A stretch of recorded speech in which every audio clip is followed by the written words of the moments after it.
السلام علیکم۔ کاشانہ بصیرت کے یوٹیوب چینل میں آپ کو خوش آمدید۔ یہ کتاب سید محمد حسن رضوی ابن سید محمود حسن رضوی کی ایصال ثواب کے لیے ان کے خاندان کی جانب سے آپ کی خدمت میں بذریعہ یوٹیوب چینل کاشانہ بصیرت پیش کی جا رہی ہے۔ آپ سے گزارش ہے کہ 3 دفعہ درود، 1 دفعہ الحمد، 3 دفعہ قل اللہ اور 3 دفعہ درود پڑھ کے سید محمد حسن رضوی ابن سید محمود حسن رضوی کو ہدیہ کریں۔ اگر آپ نے ہمارا چینل کاشانہ بصیرت سبسکرائب نہیں کیا ہے تو برائے مہربانی سبسکرائب کریں تاکہ چینل میں موجود 100 سے زائد کتب اور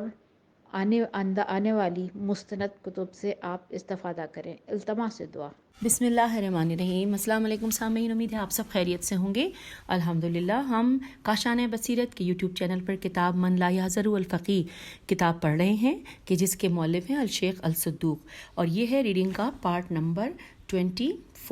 اور ہم جو لاسٹ نشست میں یعنی لاسٹ ریڈنگ کے پارٹ 23 نمبر میں جو ہم نے جس باب کا آغاز کیا تھا وہ تھا اذان و اقامت اور مؤذنین کا ثواب، وہ بھی ہم پڑھ رہے تھے۔ ٹائم کافی ہو گیا تھا اس لیے ہم نے پھر اجازت چاہی تھی، تو آئیے جتنا حصہ اس کا رہ گیا ہے پہلے وہ پڑھ لیتے ہیں، اور اس کے بعد جس ٹاپک کو ہم اس نشست میں پڑھنے کا آغاز کریں گے وہ ہے باب نماز کی کیفیت ابتدا سے لے کر خاتمے تک، اور ہم دیکھیں گے کہ ہم اس نشست میں اس کا کتنا پارٹ پڑھ سکتے ہیں۔ تو آئیے مل کر اپنی ریڈنگ کا آغاز کرتے ہیں۔ حدیث نمبر 905 ہم نے پڑھ لی تھی، اور اب ہم حدیث نمبر 906 سے اپنی ریڈنگ کا آغاز کرنے جا رہے ہیں۔ لکھا ہے کہ حضرت بلال طلوع صبح کے بعد اذان دیتے تو نبی صلی اللہ علیہ وآلہ وسلم نے فرمایا کہ ابن مکتوم رضی اللہ رات میں اذان دے دیتے ہیں، لہٰذا جب تم لوگ ان کی اذان سنو تو کھاؤ پیو جب تک کہ بلال کی اذان نہ سن لو۔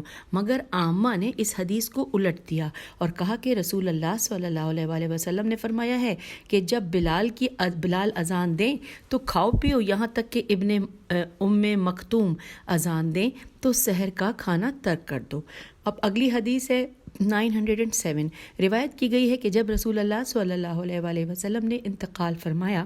تو بلال رضی اللہ نے اذان کہنا چھوڑ دیا اور عہد کیا کہ اب میں رسول اللہ صلی اللہ علیہ وآلہ وسلم کے بعد کسی کے لیے اذان نہیں کہوں گا۔ لیکن ایک دن حضرت فاطمہ زہرا سلام اللہ علیہ نے کہا میں چاہتی ہوں کہ اپنے پدر بزرگوار کے مؤذن کی آواز سنوں۔ یہ خبر بلال کو ملی تو اذان دی۔ جب انہوں نے کہا اللہ اکبر تو حضرت فاطمہ سلام اللہ علیہ کو اپنے والد گرامی کا زمانہ یاد آیا۔ آپ علیہ السلام نے رونا شروع کر دیا، اور جب بلال رضی اللہ اشہد ان محمد رسول اللہ تک پہنچے تو حضرت فاطمہ سلام اللہ علیہ نے ایک چیخ ماری اور منہ کے بل گر گئیں اور غش کھا گئیں۔ لوگوں نے کہا کہ اے بلال رضی اللہ اذان روک دو۔ دختر رسول صلی اللہ علیہ وآلہ وسلم دنیا سے رخصت ہو گئیں اور لوگوں نے سمجھا کہ وہ واقعاً مر گئیں، چنانچہ حضرت بلال رضی اللہ نے اذان کو قطع کر دیا اور پوری اذان نہیں کی۔ حضرت فاطمہ سلام اللہ علیہ کو جب غش سے افاقہ ہوا تو کہلا بھیجا کہ اذان پوری کرو، مگر بلال رضی اللہ نے اذان پوری نہیں کی اور کہلا دیا کہ اے سیدۃ النساء العالمین، مجھے ڈر ہے کہ جب آپ میری اذان سنیں گی تو آپ کے دل پر چوٹ لگے گی، لہٰذا آپ سلام اللہ علیہ مجھے اذان سے معاف کریں۔ اب اگلی حدیث ہے 908 نمبر پہ کہ حضرت امام جعفر صادق علیہ السلام نے ارشاد فرمایا عورت پر نہ اذان ہے اور نہ اقامت، نہ نماز جمعہ ہے، نہ حجر اسود کو بوسہ دینا، نہ خانہ کعبہ میں داخل ہونا ہے، اور نہ صفا و مروہ کے درمیان ہرولہ یعنی بریکٹ میں لکھا ہے تیز قدم چلنا، نہ سر منڈوانا، ان کے لیے ذرا سا بال تراش لینا کافی ہے، اور روایت میں ہے کہ ان کے بال تراشنے میں انگلی کی ایک گرہ کے برابر کاٹنا کافی ہے، اور یہاں پر حوالہ دیا گیا ہے کافی جلد نمبر 4 صفحہ نمبر 503 اسناد صحیح۔ اب آگے چلتے ہیں، اگلی حدیث ہے 909، اور لکھا ہے کہ اور ایک دوسری حدیث میں ہے کہ حضرت امام جعفر صادق علیہ السلام نے ارشاد فرمایا کہ عورت جب قبیلے کی اذان سن لیتی ہے تو پھر اس پر اذان اور اقامت کہنا لازم نہیں ہے، اس لیے کہ اس کے لیے صرف کلمہ شہادتین کہہ لینا کافی ہے، لیکن اگر وہ اذان و اقامت کہہ لے تو یہ افضل و بہتر ہے۔ اور نماز عیدین میں اذان و اقامت نہیں ہے، بس آفتاب کا طلوع ہونا ہی ان دونوں کی اذان ہے۔ حدیث نمبر 910 پہ لکھا ہے کہ حضرت امام جعفر صادق علیہ السلام نے فرمایا کہ اگر غول بیابانی اس کے بارے میں آگے بریکٹ میں لکھا ہے کہ جنات تمہیں راستہ بہکا دیں تو تم لوگ اذان کہا کرو۔ آگے چلتے ہیں، حدیث نمبر 911 نیز فرمایا کہ جب کسی بچے کی ولادت ہو تو اس کے داہنے کان میں اذان اور بائیں کان میں اقامت کہو۔ حدیث نمبر 912 نیز فرمایا کہ جس شخص نے 40 دن تک گوشت نہیں کھایا وہ بد خلق ہو گیا ہے، اور جو بد خلق ہو جائے اس کے کان میں اذان کہو۔ حدیث نمبر 913 نیز فرمایا کہ نبی صلی اللہ علیہ وسلم کا اس میں گرامی اذان میں مقرر لیا جاتا ہے۔ سب سے پہلے جس نے اس کو حذف کر دیا وہ ابن عروہ تھا۔ اب بریکٹ میں لکھا ہے معارف ابن قتیبہ میں ہے کہ حضرت عثمان کی ماں کا نام عروہ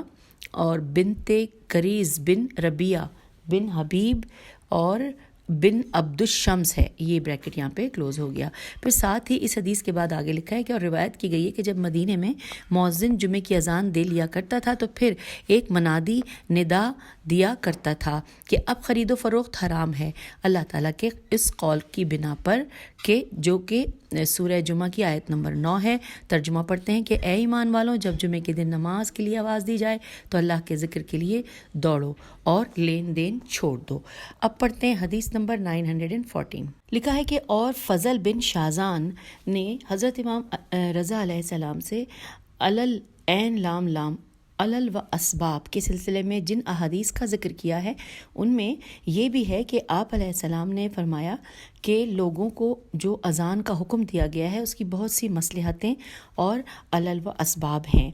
اس میں سے یہ سبب بھی ہے کہ جو نماز بھولا ہوا ہے اس کو یاد آ جائے، جو غافل ہے وہ متنبہ ہو جائے، جس کو نماز کا وقت نہ معلوم ہو اس کو وقت کا پتہ چل جائے، اور اذان کے ذریعے مؤذن لوگوں کو خالق کی عبادت کے لیے دعوت دیتا ہے، اس کی طرف رغبت دلاتا ہے، توحید کا اقرار کرتا ہے، ایمان کا اظہار اور اسلام کا اعلان کرتا ہے کہ جو شخص بھولا ہوا ہے اس کو یاد دلاتا ہے۔ اس کو مؤذن اس لیے کہتے ہیں کہ وہ نماز کے لیے اعلان کرتا ہے، وہ اذان اللہ اکبر سے شروع کرتا ہے اور لا الہ الا اللہ پر ختم کرتا ہے، اس لیے کہ اللہ تعالیٰ چاہتا ہے کہ ابتدا اس کے نام سے ہو اور انتہا بھی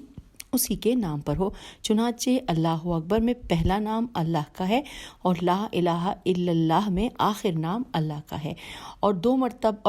مرتبہ اس لیے رکھا گیا ہے تاکہ سننے والوں کے کانوں میں یہ 2 مرتبہ پہنچے اور ان کے لیے تاکید ہو۔ اگر کوئی ایک مرتبہ سن کر بھول جائے تو دوسری مرتبہ سن کر نہ بھولے، اور چونکہ نماز 2 رکعت ہے اس لیے اذان کا ہر فقرہ بھی 2 مرتبہ ہے، اور ابتدائے اذان میں تکبیر 4 مرتبہ ہے، اس لیے ہے کہ ابتدائے اذان پر انسان غافل رہتا ہے، اس سے پہلے کوئی کلام نہیں ہوتا، اسی لیے ابتدا کی 2 تکبیریں سننے والوں کے لیے انتباہ کے طور پر ہیں کہ اب اس کے بعد اذان ہو رہی ہے، اور تکبیر کے بعد دونوں شہادتیں اس لیے ہیں کہ اول ایمان اللہ کی وحدانیت کا اقرار ہے اور دوسرا ایمان رسول اللہ صلی اللہ علیہ وآلہ وسلم کی رسالت کا اقرار ہے، اور ان دونوں کی اطاعت اور معرفت ساتھ ساتھ ہے، اور اس ثبوت میں 2 گواہیاں ضروری ہیں۔ پس جب بندے نے اللہ کی وحدانیت اور رسول اللہ صلی اللہ علیہ وآلہ وسلم کی رسالت کا اقرار کر لیا تو گویا اس نے مکمل ایمان کا اقرار کر لیا، اس لیے کہ اصل ایمان اللہ پر ایمان اور اس کے رسول پر ایمان ہے، اور ان دونوں شہادتوں کے بعد نماز کی طرف دعوت ہے، اس لیے کہ اذان نماز کی طرف دعوت ہی دینے کے لیے وضع کی گئی ہے، اور اذان کے درمیان میں نماز کی طرف بلانا اور فلاح و خیر العمل کی طرف دعوت دینا ہے، اور اذان کا اختتام اللہ تعالیٰ کے نام پر جس طرح اس کی ابتدا اللہ تعالیٰ کے نام سے ہوتی ہے۔ تو یوں ہم نے اذان والے باب کو مکمل کر لیا ہے، اور اب ہم اگلے باب یعنی جس کی ہیڈنگ ہے نماز کی کیفیت ابتدا سے لے کر خاتمے تک، آئیے اس کو پڑھنے کا آغاز کرتے ہیں۔ حدیث نمبر 915 لکھا ہے کہ حماد بن عیسیٰ سے روایت کی گئی ہے کہ انہوں نے کہا کہ ایک دن حضرت امام جعفر صادق علیہ السلام نے مجھ سے فرمایا فرمایا کہ اے حماد کیا تم احسن طریقے سے نماز پڑھتے ہو؟ میں نے عرض کیا مولا و آقا میں نماز میں حریض کی کتاب کو پیش نظر رکھتا ہوں۔ آپ علیہ السلام نے فرمایا کہ کوئی حرج نہیں، تم میرے سامنے کھڑے ہو کر نماز پڑھو۔ چنانچہ میں ان جناب علیہ السلام کے سامنے قبلہ رو کھڑا ہوا اور نماز شروع کر دی اور رکوع اور سجدہ کیا۔ آپ علیہ السلام نے فرمایا کہ اے حماد تم نے احسن طور سے نماز نہیں پڑھی۔ ایک مرد کے لیے یہ کتنی بری بات ہے کہ 60-70 سال کا ہو جائے اور ایک نماز بھی پورے حدود کے ساتھ نہ پڑھ سکے۔ حماد کا بیان ہے کہ یہ سن کر میں نے اپنے دل میں بہت ذلت محسوس کی اور عرض کیا کہ میں آپ علیہ السلام پر قربان، آپ مجھے نماز سکھا دیجئے۔ تو حضرت امام جعفر صادق علیہ السلام میری اس گزارش پر قبلہ رو اپنے پاؤں پر سیدھے کھڑے ہو گئے اور اپنے دونوں ہاتھ پورے طور پر اپنی رانوں پر لٹکا دیے اور انگلیاں ایک دوسرے سے ملا دیں اور دونوں پاؤں اتنے قریب کر لیے کہ ان کے درمیان 3 انگل کا فاصلہ کھلا ہوا رہ گیا، اور اپنے پاؤں کی تمام انگلیوں کو بھی قبلہ رو کر لیا اور ایسا کہ وہ قبلے سے بالکل منحرف نہ تھیں۔ پھر بالکل خضوع و خشوع اور اطمینان کے ساتھ آپ علیہ السلام نے کہا اللہ اکبر، اور پھر سورہ الحمد اور قل هو اللہ احد ترتیل اور خوش الحانی کے ساتھ پڑھیں۔ پھر ذرا ٹھہرے اتنا پڑھیں، اس کے بعد پھر ذرا ٹھہرے اتنا کہ جتنا سانس لینے کے لیے رکا جاتا ہے، اور کھڑے ہی کھڑے اللہ اکبر کہا۔ پھر رکوع میں گئے اور اپنی دونوں ہتھیلیوں کو دونوں جدا جدا گھٹنوں پر رکھ دیا اور اتنا جھکے کہ اگر پیٹھ پر پانی یا تیل کا ایک قطرہ پڑ جائے تو پشت کے بالکل سیدھی ہونے کی وجہ سے نہ گرے، اور دونوں گھٹنوں کو اپنے پیچھے کی طرف موڑا اور گردن کو بالکل سیدھا رکھا اور نگاہیں نیچی کر لیں۔ پھر 3 مرتبہ ترتیل کے ساتھ تسبیح پڑھی، یعنی سبحان رب العظیم و بحمدہ کہا، اور پھر پورے طور سے سیدھے کھڑے ہو گئے تو کہا سمع اللہ لمن حمدہ۔ پھر کھڑے اللہ اکبر کہا اور اپنے دونوں ہاتھ اپنے چہرے کے برابر اٹھائے اور سجدے میں گئے اور اپنے دونوں ہاتھ اپنے دونوں گھٹنوں سے پہلے زمین پر رکھے اور 3 مرتبہ سبحان ربی الاعلیٰ و بحمدہ کہا، اور اپنے بدن کا کوئی حصہ کسی شے پر نہیں رکھا اور 8 اعضاء سے سجدہ کیا: پیشانی، دونوں ہاتھ کی ہتھیلیاں، دونوں گھٹنے، دونوں پاؤں کے انگوٹھے اور ناک۔ ان میں سے 7 تو فرض ہیں اور ناک کو بھی زمین پر رکھنا سنت ہے، اور یہ ناک رگڑنا ہے۔ پھر سجدے سے سر اٹھایا اور جب سیدھے بیٹھ گئے تو اللہ اکبر کہا اور بائیں پاؤں پر بیٹھ گئے اور دائیں پاؤں کی پشت کو بائیں پاؤں کے تلوے میں رکھ دیا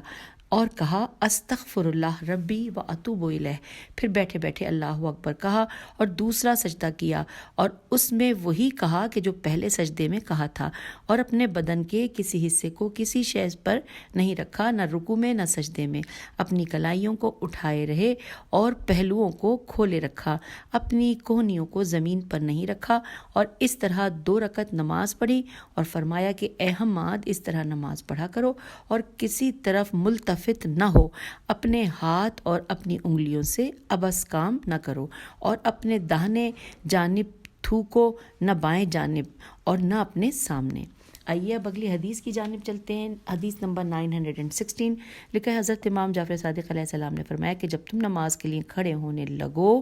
تو یہ کہو۔ آئیے ہم مل کر ترجمہ پڑھتے ہیں کہ اے اللہ، میں اپنی حاجتوں کی سفارش کے لیے محمد صلی اللہ علیہ وآلہ وسلم کو تیری بارگاہ میں پیش کرتا ہوں اور انہی کے وسیلے سے تیرے روبرو آیا ہوں، لہٰذا انہی کا واسطہ تو دنیا اور آخرت دونوں میں مجھے آبرو مند بنا دے اور مجھے مقربین میں شمار کر۔ میری نماز کو قبول فرما، میرے گناہوں کو بخش دے، میری دعا کو مستجاب کر، بے شک تو غفور الرحیم ہے۔ یہ ہم نے ترجمہ پڑھا۔ پھر ساتھ ساتھ یہ بھی لکھا ہے کہ اور جب تم نماز کے لیے کھڑے ہو تو پورے سکون اور وقار کے ساتھ کھڑے ہو، جلد بازی نہ کرو، تمہارے اندر شکم سیری، کسل و سستی نہ ہو، اونگ نہ آتی ہو، اور جب تم نماز شروع کرو تو تم پر خضوع و خشوع اور نماز پر پوری توجہ لازم ہے، اس لیے کہ اللہ تعالیٰ کا ارشاد ہے کہ آئیے ہم ترجمہ پڑھیں سورہ مومنون کی آیت نمبر 2 میں کہ وہ لوگ جو اپنی نماز میں خدا کے سامنے گڑ گڑاتے ہیں۔ یہاں پر یہ ترجمہ مکمل ہوا۔ پھر اس کے بعد ہے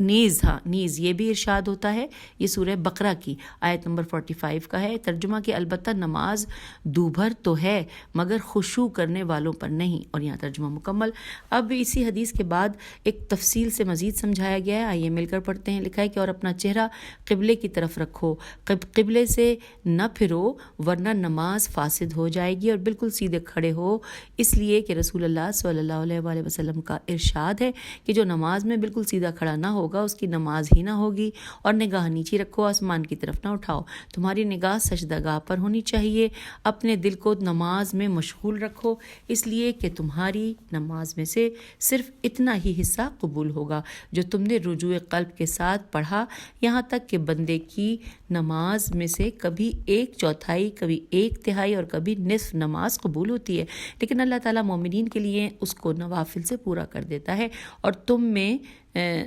تم نماز میں اس طرح کھڑے ہو جیسے کوئی عبد ذلیل کسی صاحب جلال بادشاہ کے سامنے کھڑا ہوتا ہے, اور یہ سمجھو کہ تم اس کے سامنے کھڑے ہو جو تمہیں دیکھ رہا ہے اور تم اس کو نہیں دیکھتے, اور اس طرح نماز پڑھو کہ جیسے یہ تمہاری بالکل آخری اور دنیا سے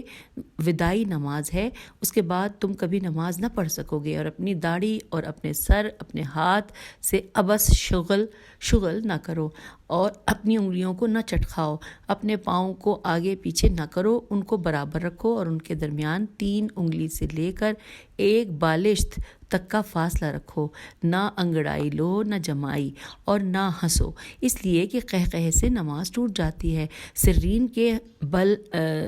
کے بل نہ بیٹھو, اس لیے کہ اللہ تعالیٰ نے سرین کے بل بیٹھنے والی ایک قوم پر عذاب نازل کیا تھا کہ جن میں سے ایک نے نماز کی تھکن کی وجہ سے اپنے دونوں سرینوں پر اپنے دونوں ہاتھ رکھ لیے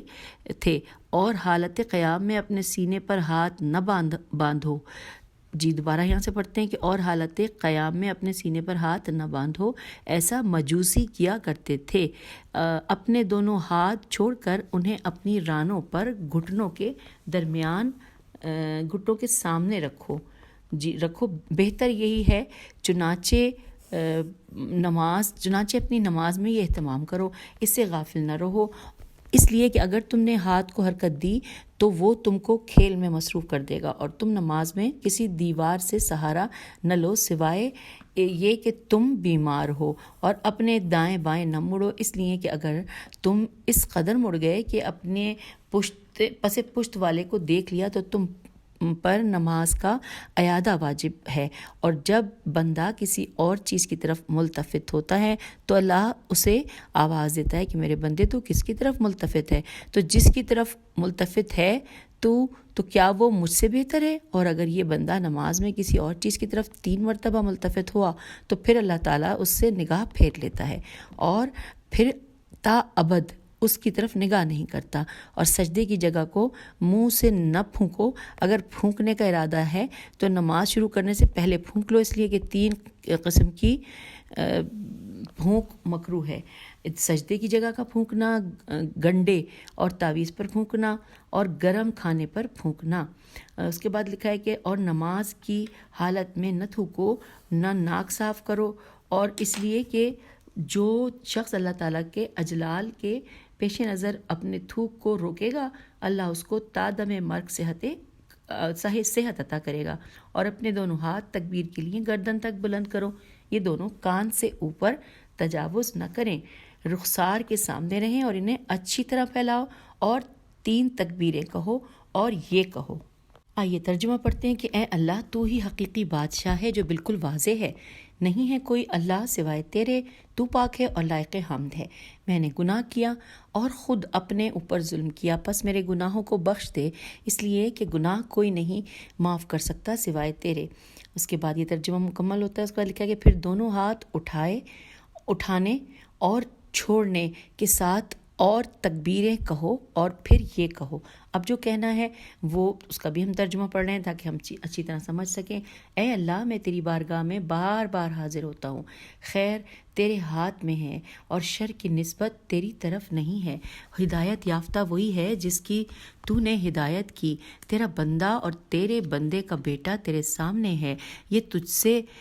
تجھ سے ہے، تیرے لیے ہے اور تیری ہی طرف رجوع کرنا ہے، اس لیے کہ کوئی جائے پناہ نہیں، کوئی نجات کی جگہ نہیں اور تجھ سے بھاگ کر جانے کی کوئی جگہ نہیں سوائے اس کے کہ تیری طرف جایا جائے۔ اے بیت الحرام کے رب، تو پاک و منزہ ہے، تو تبارک و تعالی ہے اور میں تجھے ہر برائی سے پاک اور منزہ سمجھتا ہوں۔ یہاں پر ترجمہ مکمل ہوا، لکھا ہے کہ اس کے بعد 2 تکبیریں کہو اور پھر یہ کہو۔ آئیے ہم اس کو بھی ترجمہ پڑھتے ہیں کہ میں نے اپنا رخ موڑا اس ذات کی طرف کہ جس نے آسمانوں اور زمینوں کو پیدا کیا ہے، ملت ابراہیم علیہ السلام، دین محمد صلی اللہ علیہ وآلہ وسلم اور مسلک علی علیہ السلام پر قائم رہتے ہوئے سیدھا مسلمان ہوں اور میں مشرکوں میں سے نہیں ہوں۔ میری نماز، میری عبادت، میرا جینا، میرا مرنا تمام عالمین کے رب کے لیے ہے، اس کا کوئی شریک نہیں اور اسی کا مجھے حکم دیا گیا ہے۔ میں مسلمین میں سے ہوں۔ میں خدائے سمیع و علیم کی پناہ چاہتا ہوں شیطان رجیم سے۔ یہاں پر یہ مکمل ہو گیا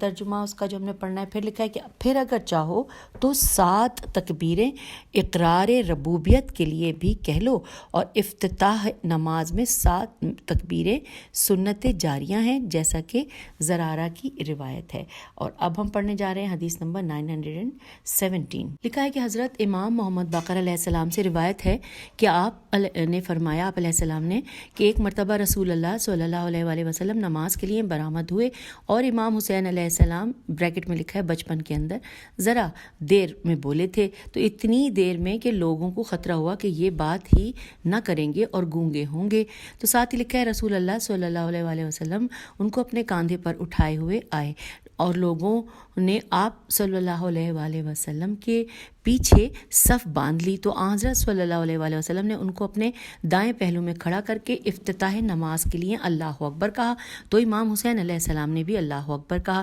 جب رسول اللہ صلی اللہ علیہ وآلہ وسلم نے ان کو تکبیر کہتے سنا تو پھر تکبیر کہی اور امام حسین علیہ السلام نے بھی تکبیر کہی۔ اس طرح رسول اللہ صلی اللہ علیہ وآلہ وسلم نے 7 تکبیریں کہیں اور امام حسین علیہ السلام نے بھی 7 مرتبہ تکبیریں کہیں اور اسی بنا پر یہ سنت جاری ہو گئی۔ اور اب اگلی حدیث ہے 918، لکھا ہے کہ اور حشام بن حکم نے حضرت ابو الحسن امام موسیٰ بن جعفر علیہ السلام سے روایت کی ہے کہ 7 تکبیریں کہنے کی ایک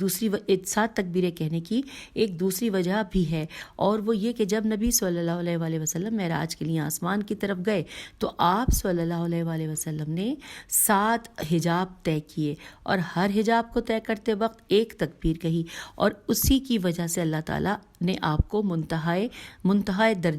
درجہ کرامت تک پہنچا دیا۔ اب اگلی حدیث ہے 919 نمبر کی، لکھا ہے کہ اور فضل بن شازان شین الف زال الف نون نے حضرت امام رضا علیہ السلام سے روایت کی ہے کہ اس میں ایک اور سبب کا ذکر کیا گیا ہے، اور وہ یہ کہ اول نماز میں 7 تکبیریں اس لیے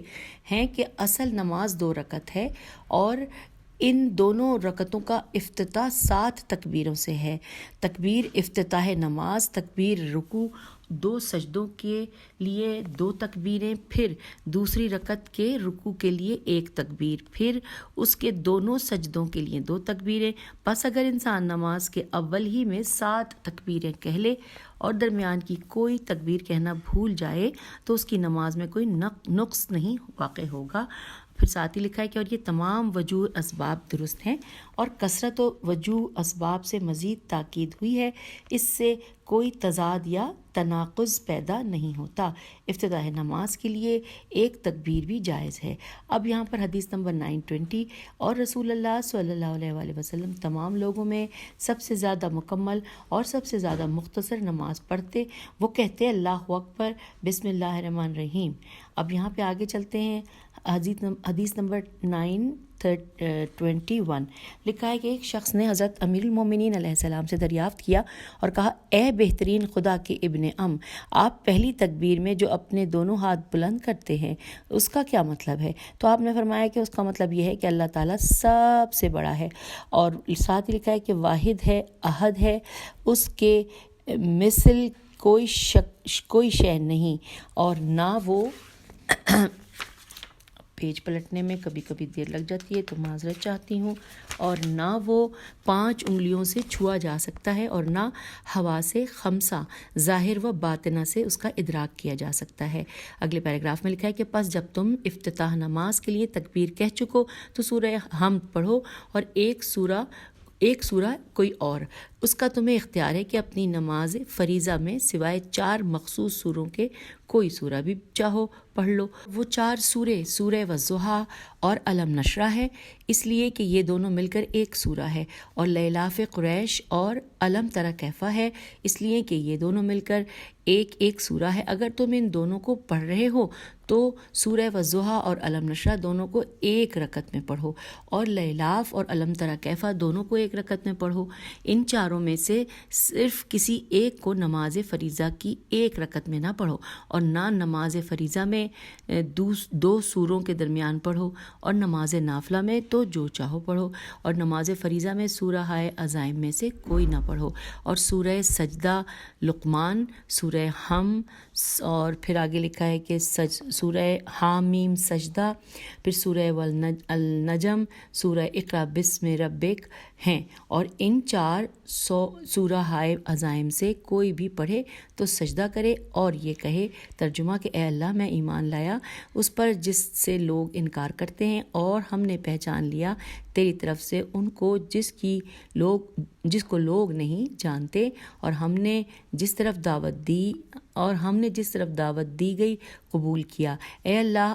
افو کا طالب ہوں، عین فے واو، افو کا طالب ہوں، افو کا۔ اس کے بعد سجدے سے سر اٹھائے اور تکبیر کہے۔ اب اگلی حدیث پڑھنے جا رہے ہیں جس کا نمبر ہے 922، لکھا ہے کہ اور روایت کی گئی ہے کہ حضرت امام امیر المومنین علیہ السلام سورہ عزائم کے سجدوں میں فرمایا کرتے تھے۔ آئیے ترجمہ پڑھتے ہیں کہ نہیں ہے کوئی اللہ سوائے اللہ کے جو حق اور واقعی حق ہے، نہیں ہے کوئی اللہ سوائے اس اللہ کے، میں اس پر ایمان رکھتا ہوں اور اس کی تصدیق کرتا ہوں، نہیں ہے کوئی اللہ سوائے اس اللہ کے، میں اس کی عبدیت اور غلامی کا دھرم بھرتا ہوں۔ میرے پروردگار، میں نے تجھ کو سجدہ کیا اور ہے خود کو بندہ اور غلام سمجھتے ہوئے، مجھے کوئی غرور گھمنڈ نہیں ہے، میں تو ایک بندہ ذلیل و خائف ہوں اور تجھ سے پناہ چاہتا ہوں۔ ترجمہ مکمل ہوا۔ اس کے بعد اپنا سر اٹھاتے اور تکبیر کہا کرتے تھے۔ پھر اگلے پیراگراف میں لکھا ہے کہ اور جو شخص کسی کو عزائم کی قرات کرتے ہوئے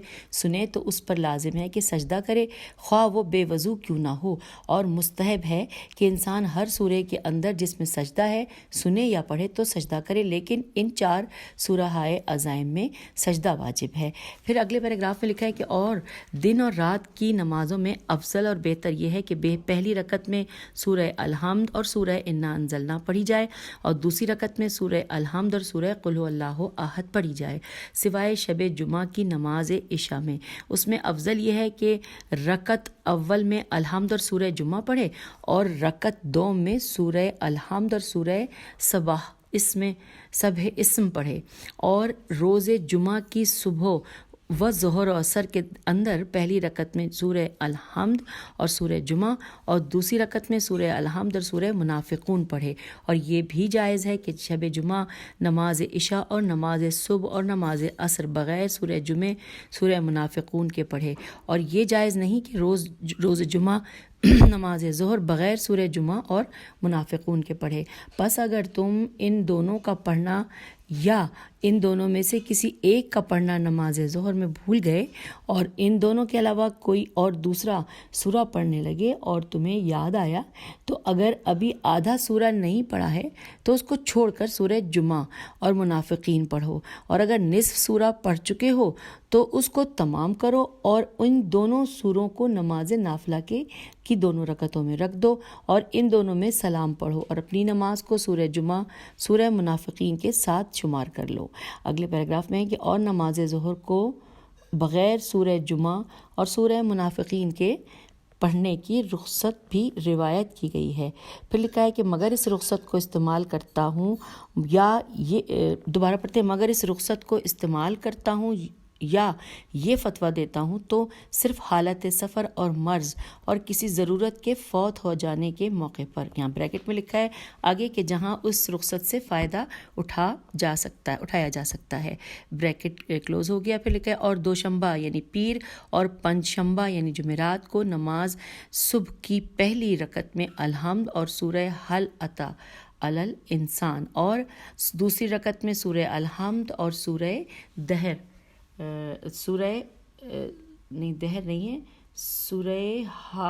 یہ کچھ مٹا ہوا سا ہے، اور حدیث الغاشیہ جو شخص ان دونوں سوروں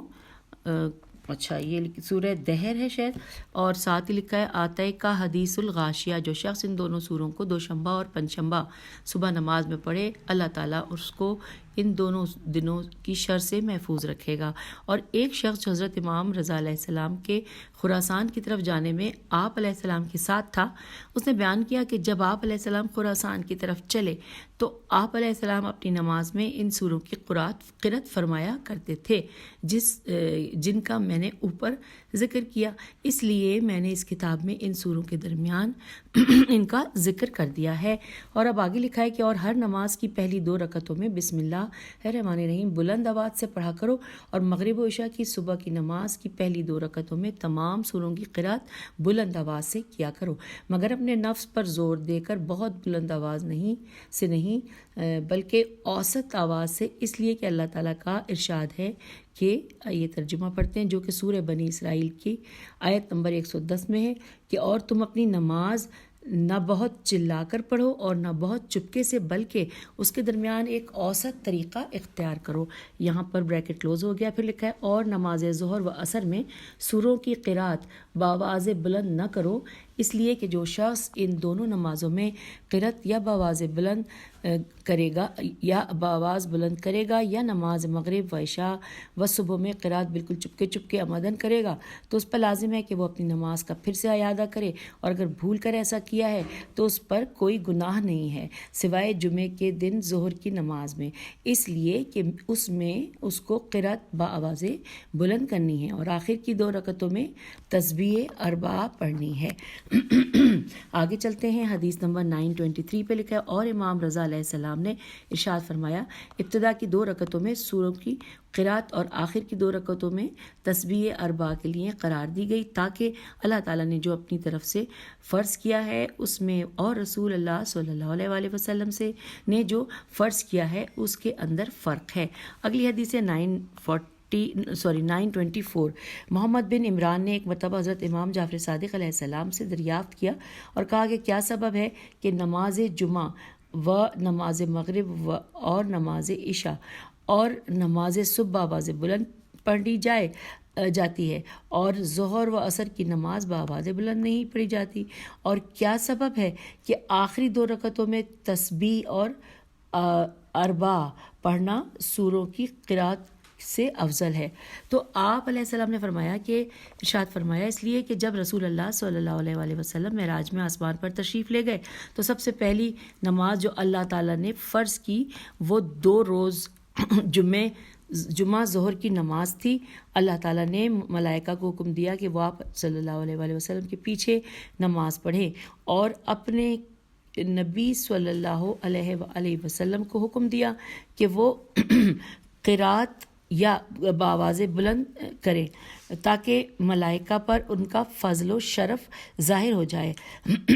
اس کے بعد اللہ تعالیٰ نے حضرت پر نماز عصر فرض کی، اور ملائکہ میں سے کسی ایک کو بھی حکم نہیں تھا کہ وہ آپ صلی اللہ علیہ وسلم کے پیچھے نماز پڑھیں، اور آپ کو حکم دیا کہ قرأت آہستہ آہستہ کریں، اس لیے کہ آپ علیہ السلام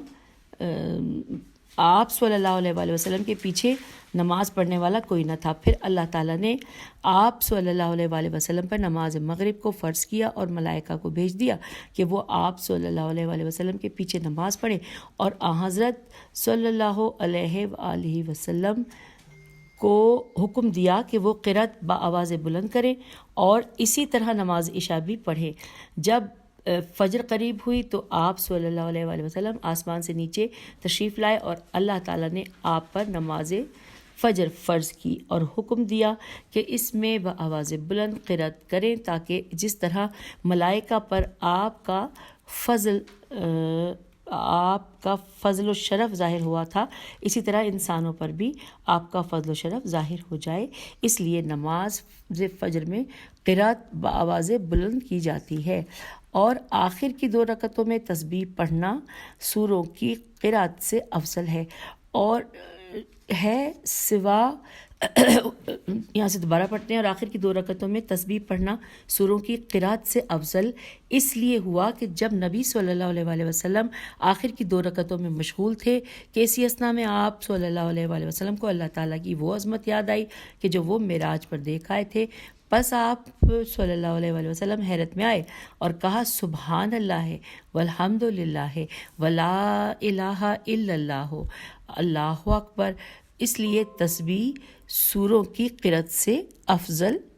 ٹھہری۔ تو یوں ہم نے اب 924 احادیث کو مکمل کر لیا۔ اب اس نشست میں اجازت چاہتی ہوں، اس سے آگے اسی چیپٹر کو مزید آگے پڑھیں گے کیونکہ ابھی اس میں کافی کچھ میٹیریل موجود ہے۔ اجازت دیجیے، خدا حافظ، فی امان اللہ۔